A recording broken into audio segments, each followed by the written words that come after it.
माझ्या मते इंडिया आघाडी शिल्लक नसून महाविकास आघाडीची इंडिया आघाडी होऊ देणार नाही असं परखड मत जे ते प्रकाश आंबेडकरांनी मांडलं। आगामी लोकसभा निवडणुकीच्या पार्श्वभूमीवर महाविकास आघाडीची महत्त्वाची बैठक झाली आणि या बैठकीनंतर ते बोलत होते। दरम्यान आजच्या बैठकीत कॉमन प्रोग्रामवर चर्चा झाली असून पुढील बैठकीत जागा वाटपावर चर्चा होईल असंही त्यांनी स्पष्ट केलं।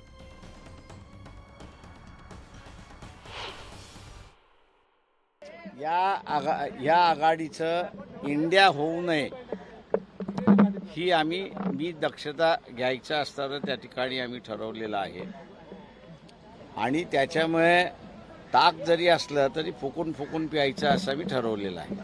मिनिमम अंडरस्टँडिंग हा फेज पहिल्यांदा आम्ही घेतलेला आहे। त्याच्यामुळे त्या फेजची असणारी अर्धवट चर्चा झाली, अर्धवट चर्चा सुरू। दरम्यान आपल्यामध्ये इंडिया आघाडी शिल्लक नसल्याचं आंबेडकर म्हणाले, तर उत्तर प्रदेश आणि पश्चिम बंगालचं उदाहरण देत ही इंडिया आघाडीची राजनैतिक खेळी असल्याचं स्पष्टीकरण संजय राऊतांनी दिलं। इंडिया आघाडी माझ्या दृष्टीने इंडिया आघाडी आता काही शिल्लक राहिलेली नाही। जे काही अखिलेश आणि काँग्रेस लास्ट पार्टनर्स राहिले होते, माझ्या माहितीप्रमाणे दोघंही पाठ झालेले आहेत।